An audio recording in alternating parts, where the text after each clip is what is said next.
The rules of Ultimate Frisbee are simple. You try to catch a disc in the end zone for a point. You can't run with the disc, and you can only hold on to it for 10 seconds. If the pass is incomplete, it's a turnover.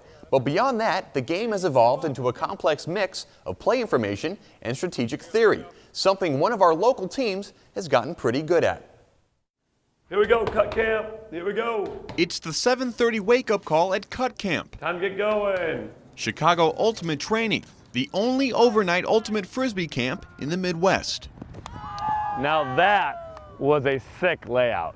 You know, I'm biased, of course. I feel like my camp is the best. I feel like it offers my campers the best training and it's the best program. Let's go, cut camp. Held this year on the campus of Benedictine University, Cut Camp was created in 2011 by owner and director Arnoush Javaherian. Everyone just calls him Java. Yeah.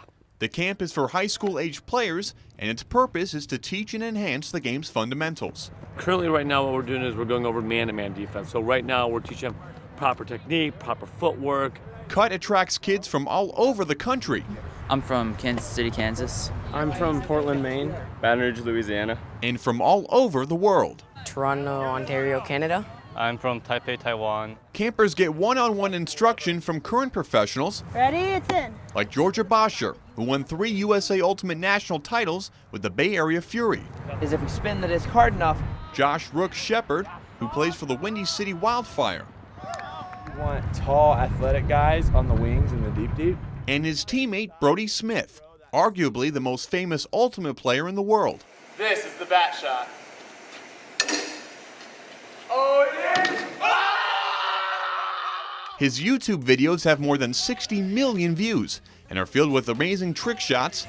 This right here is the world's fastest receiver. One after another.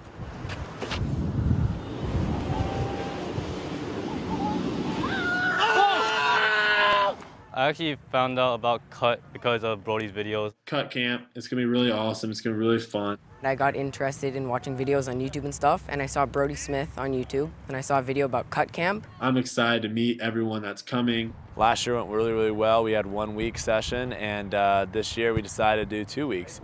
So sometimes you'll play against someone and you'll actually play behind.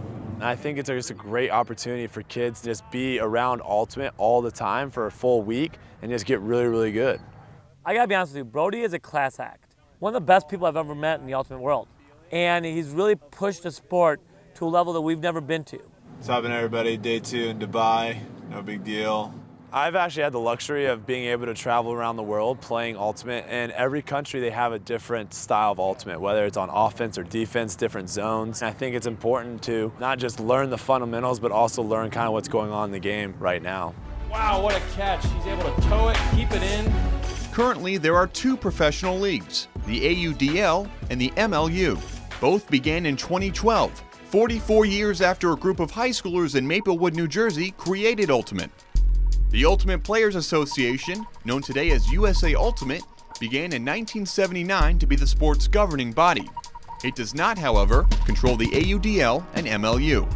Currently, the USAU sanctions play of over 700 college teams in North America. There are 4 club divisions and 2 youth divisions, which include junior high and high school players. We're gonna go ahead and for this breakdown session, we're gonna do, I guess, a couple of things. After lunch, the campers sat down with Java and the pros to talk about current topics in the sport, like how do you get to be a professional in the first place. On our sport, the progression isn't quite as well defined as it is in other sports. If you come out of this camp and are amazing by the next tryout for a pro team or a club team, you can make it. Your talent can speak for itself. There's no rules. The pro leagues being relatively new, they always have a lot of questions about which ones you play for, what's the difference between them, and kind of the overall experience. This is an exciting time for Ultimate throughout the country, and especially right here in Chicago. For Brodie, part of why he chose to play for Chicago's Wildfire, an AUDL team, is the freedom involved with each team having a separate owner. The MLU, on the other hand, has one owner presiding over all of its teams. And they decide overall what each team's gonna do and how it's gonna be run. It was like I was going to play in the MLU, and then when they saw where the rosters were, they were going to decide where it would be best to put me. And I didn't really want to just play on a random team in Portland and have to travel that much or do any of that stuff, and Chicago just seemed like a better fit for me. Java is part owner of the Wildfire. And as Neuqua Valley's head coach, each year he holds a youth summer camp. And again, say hi to Brodie, please. Give it up for him. He was able to get the biggest name in the game to visit the kids. I'm lucky and I'm blessed to be working with him.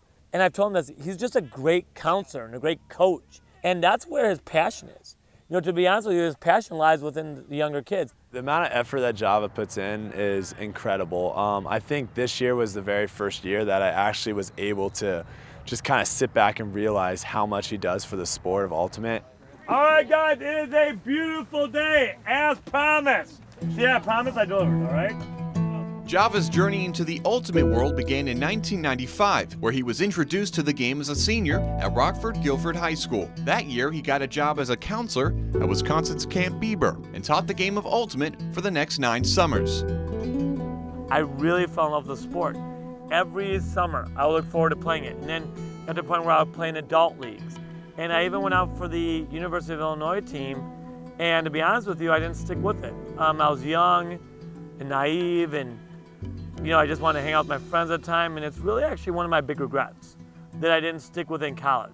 Neuqua Valley hired Java as a teacher in 2007. Word got out that he wanted to start an Ultimate club, and it caught the attention of junior Ben Raymond. Ben played a very important role in starting up this club. He pulled me out of my science office, and he's like, hey, my name is Ben. I heard you want to start an Ultimate club. And from there, we just kind of started talking about it, and he got a lot of the logistical stuff done while I got a lot of the recruitment done.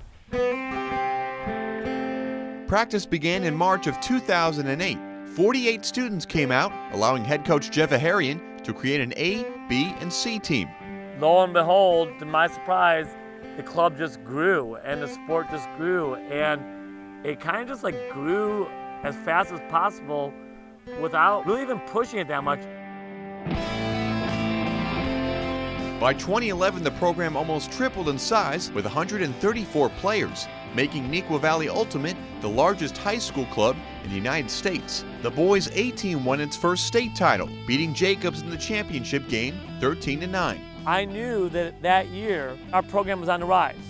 And I knew from hearing from all these other programs that all the other programs were year-round programs. And I said to myself, I'm like, if I want my program to be one of the top 5 in the nation, this is what I need to do. I need to devote myself to it year-round. And so in May of 2011, Java left his job as an assistant cross-country coach to begin coaching Ultimate year-round. It started with summer conditioning and the first ever cut camp. He then created both fall and winter rec leagues. Java became a better student of the game, studying different techniques and strategies. And I gotta be honest with you, I've spent the last 3 or 4 years really devoting myself to learning the sport of Ultimate and becoming better at it. And I think that's shown in that my teams have gotten better every year. Everything was beginning to line up for Neuqua by the spring of 2012. Dr. Pepper came aboard as the team's official sponsor. They went on to win their second state title over Jacobs, and even more impressive was their finish at arguably the toughest high school tournament in the nation, the Paideia Cup. The Wildcats finished in 3rd place by beating national powerhouse Amherst for the first time in program history. That was really the big step.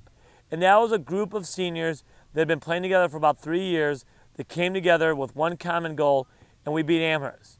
And it was really interesting because this year, coming into 2013, a lot of people said it would be a year that would be a rebuilding year for us, that we wouldn't be as good. In 2013, Neuqua earned even more recognition. They added a second sponsor, Gatorade. The club had more than 200 kids. You guys are rocking Jacob's World, and you guys are going to put this game away quickly. And after winning their 3rd state title, the Wildcats beat Hopkins for the first time, a nationally top-rated program out of Minnesota.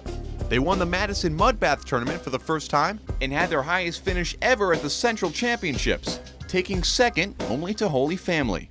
There's 4 or 5 programs out there right now that we consider ourselves in the same breath of.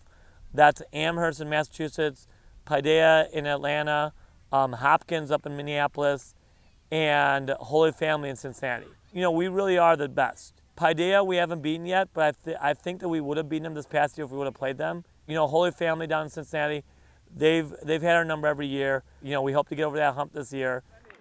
Congratulations, you guys. Don't ever get tired of them. Java attributes success to the dedication coaches and players bring to the program. Perhaps it was shown most one late winter day.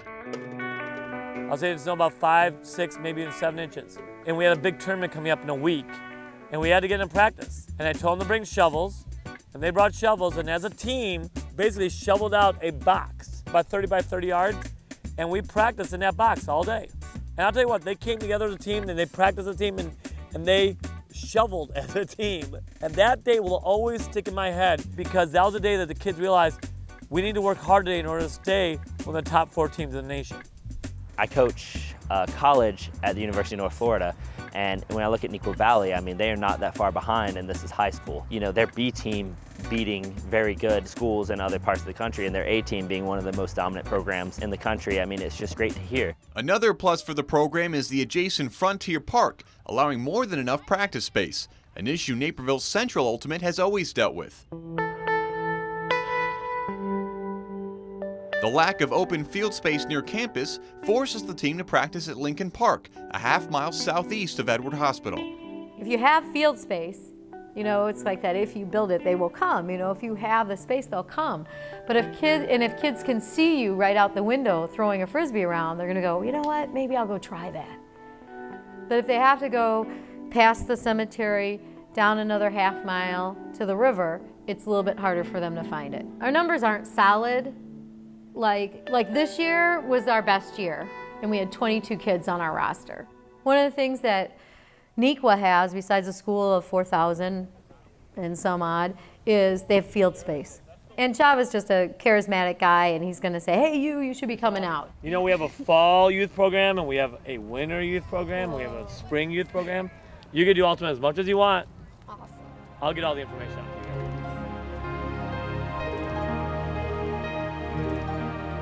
Unfortunately for our sport, there's not money involved. I mean, there's very limited funds.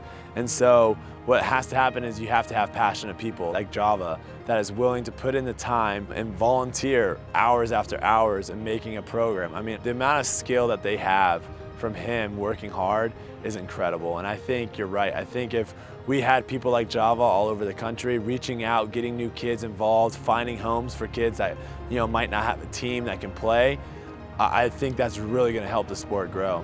Actually, like a statistic that came out that said 5 million people in America play Ultimate right now. And I would not be surprised in the next 5, 10 years, that number doubles or even triples. And I gotta be honest with you, probably the next 10 or 15 years, I think Ultimate will be a normal feature on ESPN. I think it's growing that rapidly, and as you can see behind me, I have 140 kids out for the summer camp. And it's just wonderful, and it's awesome.